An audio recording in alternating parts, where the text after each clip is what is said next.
All right, what's up, everybody? What is up? Welcome back. Welcome back. We are here with some more UFC DFS picks and lineup advice. FanDuel, DraftKings, tips, best bets, strategies, everything you need for your lineups for UFC 297. Sean Strickland, Dricus du Plessis, Mayra Bueno Silva, Raquel Pennington, 2 title fights, 12 fights. We're here to break it down. Welcome. I am Brian Jester, co-founder at Occupy Fantasy, joined by Jake the Snake, owner of MMA DFS.com. It has been about a month or more maybe since we were here. Jake, how you been, man? How's the break been treating you? Good, man. Good. Just been building out the office, trying to upgrade the setup, make everything more efficient. So yeah, it's been great, man. Looks good, Been man. The new great. setup looks good, and Uh, so a lot of people watching this probably either forgot who we were, you watch us for other videos, other sports. This may be your first time watching, and you may say, "Why should we listen to you, Brian? We've seen you in NFL. We don't even know who the guy on the bottom is." That's very fair if you haven't been around for a while. So I've won the DraftKings GPP solo 4 times in MMA. Jake, this is his life's work. He spends every week breaking down every single fight for his site, MMADFS.com. Works with us here at Occupy Fantasy as well. So we know how to beat MMA DFS, UFC DFS, and win in bets as well. So that's why you should listen. In this video, we do it every time there are 12 fights or more, or if there's a pay-per-view card, and we break down the main events from a betting and DFS perspective. We talk about the newcomers and what their backgrounds are like, what we can expect from them in their first walk to the octagon. We talk about good fighters and bad fighters for fighters that have less than 4 fights under their belt on their UFC resume to give some context to their fight logs and their stats. And then we'll close it out with our favorite prize picks play, a stream parlay, and a fight that you have to target in DFS. Now, this is a live Q&A, and we'll be here for 30 minutes or so. If you have questions, go ahead and throw them in the chat, and we'll periodically stop the show and answer those questions. So, all right, let's see. Jake, Sean Strickland, Dricus du Plessis. Let's start here. Who would have thought? Sean Strickland, world champion. Talk to me about this fight. The odds flipped this morning in du Plessis' favor. How do you see this fight playing out? More importantly, what do you see for DFS? Yeah, man. I think it's a pretty interesting matchup. I think there's a lot of obvious stuff on the surface. I mean, I think pretty clear. Strickland way more experience in 5 round fights, at least in the championship rounds. It seems like he goes there almost every time.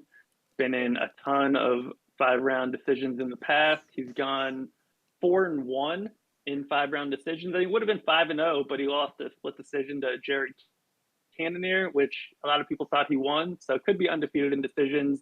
Seemingly endless cardio, good jab, kind of a awkward style where he's pretty good at not getting hit and just kind of inching forward. Doesn't really mix in any grappling, not huge power. He will turn it on when he has guys hurt, but he's really just relying on striking volume, outlanding his way to victory, and he's been really good at that. Obviously he just won the belt over Adesanya. Strickland's still 32. He does have kind of the bum knee from the motorcycle accident, which may be why he doesn't grapple anymore because he used to more earlier in his career. His first title defense, he pulled off the massive upset over Adesanya. So now we get to see if that was a fluke or if he's legit. Um, I think it's a tough matchup for him. I think that he kind of relied on pressure, and Adesanya didn't handle that well in the last fight. I think du Plessis is all about pressure. He wants to throw down in that war. So I don't think that Strickland's going to be able to make du Plessis uncomfortable early on.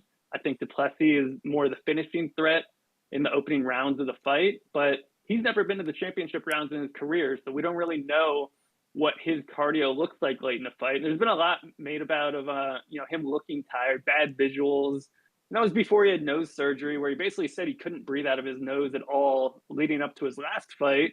He looked a little bit better. I think the visuals were better against Whitaker, but obviously that fight ended in the second round, so we didn't get to see how he would look in the third round. So we don't really know, but really aggressive finisher, just pushes super hard, and he does a good job at it. He's only 30 years old. This is his first title fight in the UFC, but he's had a bunch of title fights before joining the UFC. He had 7 5 round fights. He won 5 of the last 6 of those. 5 of those were title fights for the KSW and EFC organizations, big promotions. He went 3-2 in those title fights. So he does have a bunch of experience in title fights before he joined the UFC. And since joining the UFC, 6-0, 5 finishes. He's averaged 115 DraftKings points in those early wins. So, I mean, tons of big scores. And both him and Strickland are priced really reasonably here. You know, Strickland's 8,200, technically slightly overpriced down the line flip. Plessis is just 8,000. That makes it way tougher for either of them to get left out of the winning lineup, you know, for whoever wins. Strickland's averaged 113 DraftKings points in his 4 or 5 round decision wins. So he doesn't need a finish. He can get there on volume alone. And Plessis is the finisher. So it's kind of one of those fights where it's like, okay, Plessis' best shot at winning is in the first half of the fight, and Strickland's best shot at winning is in the back half. And I don't think that's like a hot take or anything. I think most people are kind of on the same page there. So it's just whether or not Plessis can finish Strickland. Strickland has been knocked out in the first round twice before, so it's not like he's indestructible or anything, but fairly durable, at least when he can avoid taking clean shots, which he generally does a good job of doing. So yeah, I think it's a close fight. I actually kind of like Plessis here to knock Strickland out, probably in like round 2. I think we'll probably get out of round 1. I think it's unlikely it ends in the first 5 minutes. So I think that second and third rounds are going to be Plessis' best shot at finding a finish. And if it gets past, you know, 2.5, 3 rounds, I do think Strickland will take over and either get a late finish of his own or more likely win a decision. And yeah, in either case, the winner should score well. Exactly. And then you look at the other title fight. Now, again, this is a 2 5-round card with 12 fights, which we'll get to some stats here in a second. But Jake, Bueno, Silva, and Pennington fighting for the title. Silva is 8,600 and Pennington is 7,600. How does this fight shake out? And again, it seems pretty straightforward, similar to the Du Plessis and Strickland fight, how we expect it to play out, where the strengths are, who the finisher is. Pricing a little bit different, honestly, but not prohibitive on either end. So how do you think this fight ends up for DFS? Yeah, this one's sort of interesting too. You know, Bueno Silva is obviously the finisher, good submission skills, good power, super durable. So really unlikely she gets finished just based on how durable she is and how good of a grappler she is. But she has really bad wrestling, which is the key because her submissions come when opponents take her down. Typically, not when she's taking opponents down. In general, you know, she had the Landsberg finish where I think that was the only UFC fight where she's landed a takedown, and the takedown was pretty sloppy in that, honestly. So is Pennington, you know, going to be smart enough to not take Bueno Silva down? And you know, assuming she is, I mean, she's been in the UFC for 10 years. You would hope that her experience would leave her with the knowledge, like, hey, this girl is really dangerous off her back, but she's not a great wrestler. So, you know, she's not really a threat to take me down. I just need to not take her down. And then it's a striking battle. And we've seen Bueno Silva be super hittable in the past. She's averaging 4.71 significant strikes absorbed per minute, only 4.16 landed. So she gets hit more than she lands. When we've all seen her, she just sits there and kind of taunts her opponents and like, yeah, hit me, you know, I can take it. She gets controlled for periods of time. You know, both of those, that's a good way to lose minutes. If you're getting controlled and you're getting hit more than you're hitting another person and you can't wrestle, that leaves her really reliant on finishes. And 4 of her 5 UFC wins have come by submission. She had the 1 decision win, but I mean, typically when she's winning, it's by submission. And that's not even counting the Holly Holm submission win that was overturned in her last fight to a no contest because basically Ritalin. I guess she's taking Concerta, which is like liquid Ritalin, but she said she takes it until Mondays before the fights and then stops because she didn't have a therapeutic use exemption, even though I guess she had been applying for one, but it hadn't gone through. And it's basically a technicality on paperwork. You know, it's a prescription thing that she takes for ADHD. And for some reason, it did not come out of her system last time. So she ended up having to deal with that and then got suspended for a little bit. But it was all over something she's been taking for years. So I would say really a technicality, but yeah, I mean, she did have that last submission overturned to a no contest. But again, I mean, that was a submission along the fence where she locked up like a standing front ninja choke. She didn't get the fight to the ground. It was because Holm was dumb enough to, you know, try to grapple with her and put her neck in harm's way. And that's why she got submitted, or else that fight could have gone very differently. But because Bueno Silva doesn't offer much in the way of wrestling, and you know, she's the one getting control, not controlling her opponent. She's the one getting hit more than, you know, she's landing damage. She typically doesn't score especially well in DFS. You know, we see a lot of her scores kind of scoring like the 90s when she's getting these finishes. She's only topped 95 DraftKings points once in her UFC career. Now she's the most expensive 5-round fighter. So I could, she's probably the most likely to get left out in a win based on the ceiling she's shown and her price. And like you said, it's not prohibitively priced, but she is the most expensive. So, if she wins and the winner of the main event wins, obviously she's going to be more likely to get left out if it comes down to, tighter pricing. I mean, maybe they both make it. Obviously that can happen too. But yeah, I think Pennington, historically Pennington's been like one of the most boring fighters. She's 35 years old. She's been in the UFC for a decade.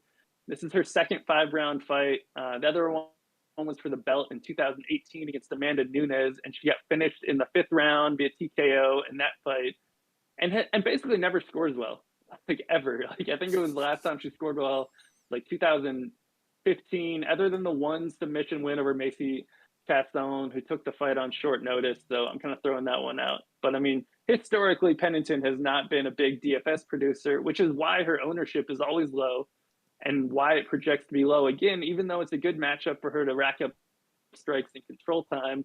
She just needs to avoid getting submitted.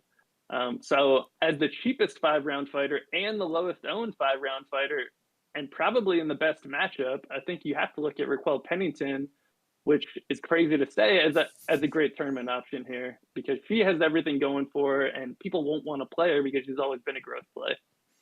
Exactly. I mean, that's a great summary of all of the fighters in the 5-round fights. Now, Jake, if we're talking about low risk contests, 50-50s, double ups, head to heads, just have to beat half the field to double your money. We talk about stacking the main events in those types of contests on traditional weeks. When there are 2 5-round fights, typically we look to stack one and play one from the other. How are you leaning? What do you think is the optimal approach for low risk contests in terms of stacking?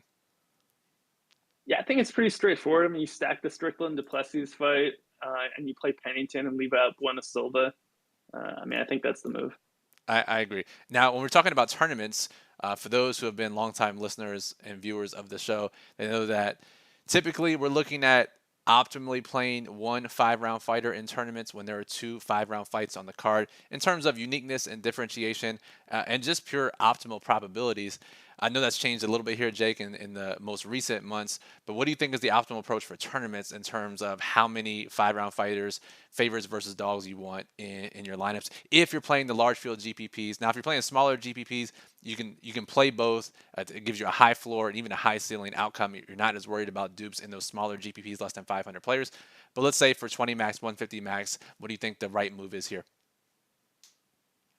Yeah, I mean, I think you hit a lot of good points there. I mean, you definitely want to play at least one. You don't want to play zero. So going back to the start of 2022, we've had 18 of these slates with 2 5-round fights.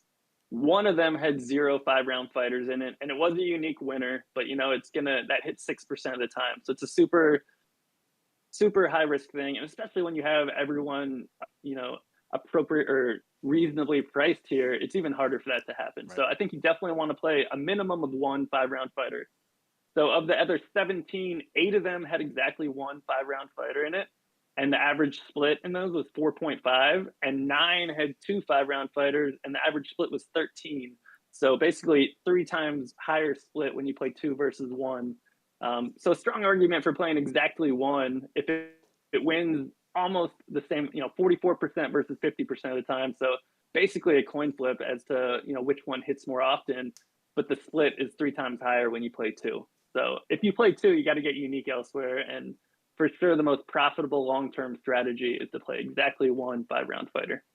Love that. I mean, when the probabilities are the same, but you win more money when it hits, that's how you win a lot of money in DFS. I guess my biggest question, Jake, is Strickland du Plessis. How does that fight fail? Like, what is the outcome outside of? And again, we talk about this many times, right? How can this fight possibly fail? And then we see an eye poke, or we see a groin strike, or we see a no contest, or we see just an ill-timed finish.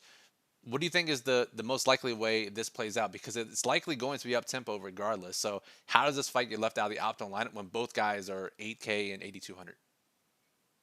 Yeah, so du Plessis has a really good guillotine, and I think the one way the fight fails is like an early second, early third round guillotine from du Plessis. Like he hurts Strickland on the feet, Strickland shoots in, and he locks up the guillotine and ends the fight that way. And we get no knockdowns, no takedowns. And obviously the striking wouldn't have to go crazy. I think that's the only way, man. And then it's still, even in that situation, it still needs help from the other fighters. Like we still need a higher scoring slate. We can't have a low scoring slate because they could score, 90 points and still get in. So you need a few things to go right. It's going to be tough. I mean, there's always a way. I mean, you can get a DQ, you can get some super random things we wouldn't even think about, but that's the most likely way I can think of. For sure, for sure. Let me see. There was one more question I had for you. I forgot it. So we will move on here. A question from Mahler in the chat. Remember, this is a live Q&A.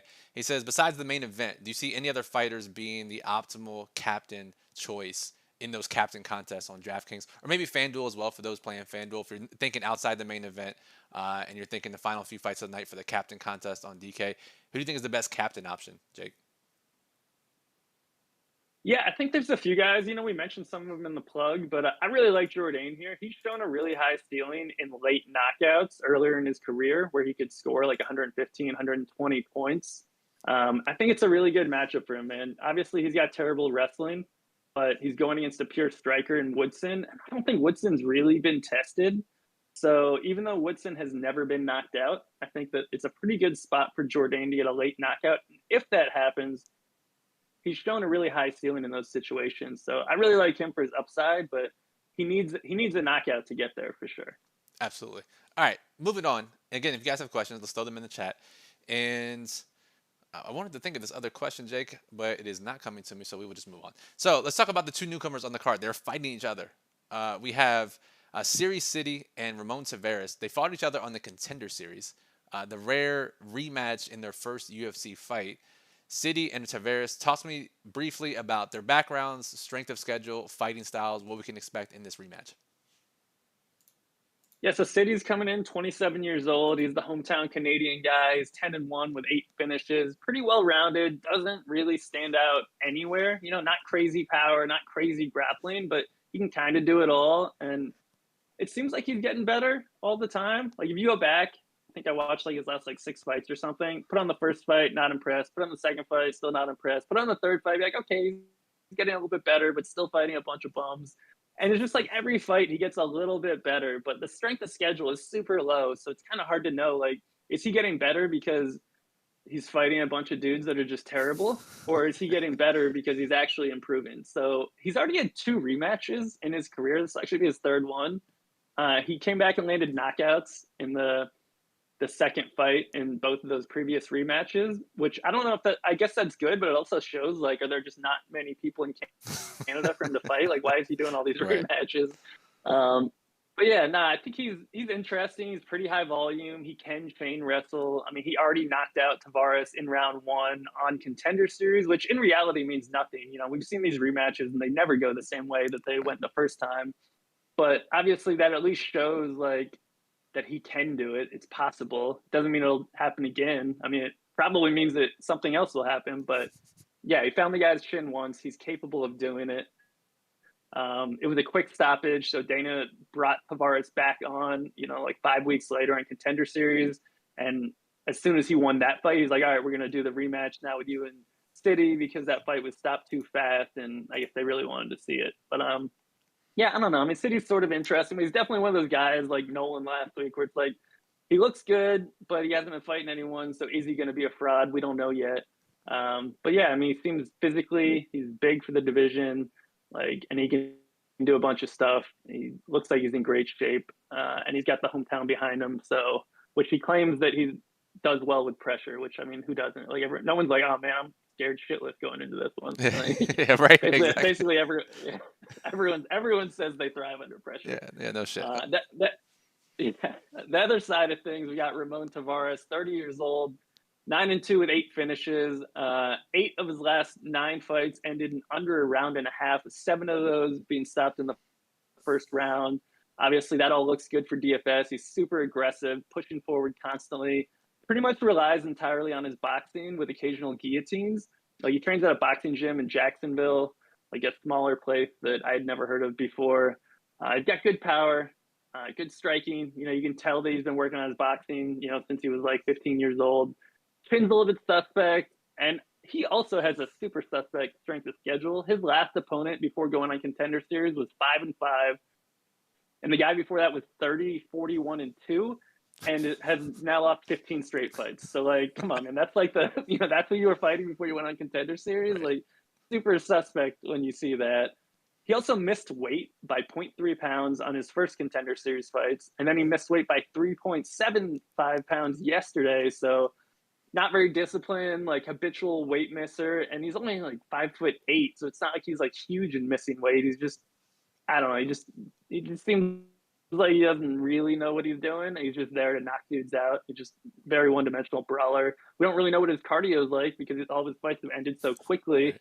I'm just going to be calling him a KO or bust basically every time he fights. I told you the other day, I was like, he's like the type of guy that goes 1-3 in the UFC, and his one win is like a great knockout, and his other 3 losses are all terrible. That sounds about right, and I think it sums it up pretty nicely. So let's move on, and we'll play good fighter, bad fighter for those fighters with less than 4 fights in the UFC. First, we will get to Prison Mike's question in the chat. Do you ever put a cash lineup in a GPP? No, because you want to win the GPP, and if other people have your lineup, you can't win the GPP solo, and you're basically playing all chalky players. You need some differentiation. In order to get to the top, you have to have people that others don't. So, Jake, I don't know if you have a less condescending way to frame the answer to that question. I think that if you're doing like cash lines, just making sure you min cash where you're stacking a fight, then I would never put that in a GPP. If you have like a cash line that does not have anything stacked, and you have kind of some guys that you really like, both for their floor and upside, I could see playing it in like a smaller field thing, Yep. just to get the upside out of the lineup. But yeah, you don't want to play it in like a super large field. Fair enough. Fair enough. Okay. And guys, if you have any further questions, we're not seeing many questions, so we will just get through the rest of the show here. If you have questions, throw them in chat about any fighters, any strategies. So Jake, starting from the first fight of the night until the last fight of the night, guys with less than 4 fights, and this is going to be quick. Are they good or are they bad? Is this a good matchup or a bad matchup? Jimmy Flick with the, I think you called it a clown show matchup in the Daily Plug and in your write-ups. Yeah, I mean, clown show matchups are typically good matchups. Jimmy Flick is bad. The guy retired once already, came out of retirement, has looked way worse since he came back, has been knocked out in both of his fights since coming back from retirement. This is the last fight on his deal. The guy's nickname is The Brick. I mean, that just sounds like a dude that would do some shady shit on the last fight on his deal, but we'll see. I will say, half the ownership, roughly, of Malcolm Gordon. Anytime Malcolm Gordon's opponent is half of his ownership, I think that has to raise some eyebrows for GPPs, no? No, it does. You look at the line move. That's why the ownership is crazy. Gordon opened the week at negative 135. He was up to negative 225 Friday, and then he came down a little bit after missing weight. Gordon missed weight by 1.5 pounds. He missed weight by his last fight and got immediately knocked out. So maybe he's having some issues with cutting weight. The only problem is Jimmy Flick has never knocked anyone out in his career. All of his wins come by submission. Gordon's a black belt. Like, it's not the best matchup for Flick, but anytime Gordon fights, you have to say it's a good matchup for his opponent. It's a weird matchup, man. It's one of those gross fights where you're like, why does this have to be on the card? Because now I have to do something with it. Yes. Yeah. Yes. Exactly. All right, moving on. We have another fight with 2 fighters with less than 4 fights. We have Sam Patterson with 1 DraftKings point to his name in his first fight against Johan Lioness. Are either of these guys good or bad? This entire fight is bad. Let's put that out there as far as quality of talent. But are either of these good or bad? And we only have 1 point from Patterson for most people who have watched his fights. Just have 2 minutes of time. Is he good or bad? And is this a good or bad matchup for either of these guys? Both guys are bad, but I think it's a good matchup for both. Patterson's chinny. Johan is a early knockout specialist, and Johan typically gasses, although he's been fighting kind of like he's been scared to fight lately since he's been training at TriStar, where they teach people not to fight and just circle the octagon and hang out and try to win by default. So I don't know. If Johan gasses out, I think Patterson could find a late sub. Patterson has a nice guillotine, but man, he's like 6'3". He's moving up from 155 to 170 for the first time. So we don't know how that's going to go. He dropped out of a fight in September for medical issues, saying he wasn't like healthy enough to fight. It's only been like 5 months or 4 months or whatever. Kind of concerning that you're moving up a weight class. And he weighed in at 169.5, 1.5 pounds under the limit. So I don't think he really bulked up to 170, which is concerning going against a guy that at least theoretically could take his head off if he actually lets his hands go. I think it's a super volatile matchup. The winner could score well unless we see just like a staring contest where Patterson's scared of getting knocked out and Johan's scared of getting cut because he's in the final fight of his deal. So super volatile matchup. Fair enough. Next, we have Garrett Armfield, who has 2 fights in the UFC. Remember, made his debut on short notice up a weight class against David Onama. I mean, most of these fighters' fight logs look something like this, where it's like 0 to 15 points in some matchups and over 100 points in a select few amount of matchups. Armfield is no different here. Is he good or bad? And is this a good or bad matchup against Brad Katona? It's hard to know because he had that short notice debut up a weight class against Onama, and he looked okay in the first round, then just kind of gassed out and got out grappled by Onama, who's a striker. And then he had the fight against Kazama, who's absolutely terrible, and Yeah. of course knocked out Kazama, because why wouldn't anyone knock out Kazama? So the jury's still kind of out on Armfield. Like, he looks like he's improving sort of, but he also left, like, he was training in Florida at, I think, Killcliff at, a big gym, and then he moved to Marathon MMA. He's training with Trey Ogden now, who those guys have actually been pretty successful since Trey Ogden has been coaching them. But I don't know, man. The jury's still out on Armfield, so I'm not ready to call him good yet. I think he's kind of unproven, and he definitely has some holes. So I'm still going to call him bad. He's bad with upside, and it's a bad matchup against Katona, who's just like the king of going to decisions. Yeah, that's fair. I mean, again, a lot of these guys, some we know who they are, some we don't know, and we're going to embrace that volatility in GPPs. Finally, we have Mike Malott, who is on the main card as a big favorite here against Neil Magny. 3 straight wins in the UFC, all over 100 points. Is he good or bad? And is this a good or bad matchup against Neil Magny? Yeah, I mean, Malott, there's a lot of unknown too, just because he's only seen the second round twice in his career. He's never won a fight that made it past like 6 minutes. So we still don't know about his cardio. His chin has looked a little bit suspect at times. Like, he's really good at the club and sub. He took down Johan Loyness and subbed him, but Johan's terrible. So massive step up in competition for Malott. So I think we're going to learn if Malott is good or not here. Um, he's good for DFS from his upside perspective, but I would take some caution here, man. The floor is not there, and if this fight gets extended, I think there's a real chance that he could gas out. He could get held up against the cage. There are a lot of ways for him to lose this fight if it makes it past a round and a half. And he's the highest owned 3 round fighter on the card. It seems like a good way to get leverage by being under here in Malott. Be prepared to get burned if he gets another sub. But he could get a sub and still get priced out of the winning lineup at 9.3. So there are multiple ways for him to get left out. And I think he's probably being overvalued in the toughest matchup of his career, and Magny's being undervalued right now. Totally agree. And Prison Mike in the chat says Mike Malott is not American, despite DraftKings profile picture having an American flag. Not sure what that's about. Do you know? He was never American at any point, right?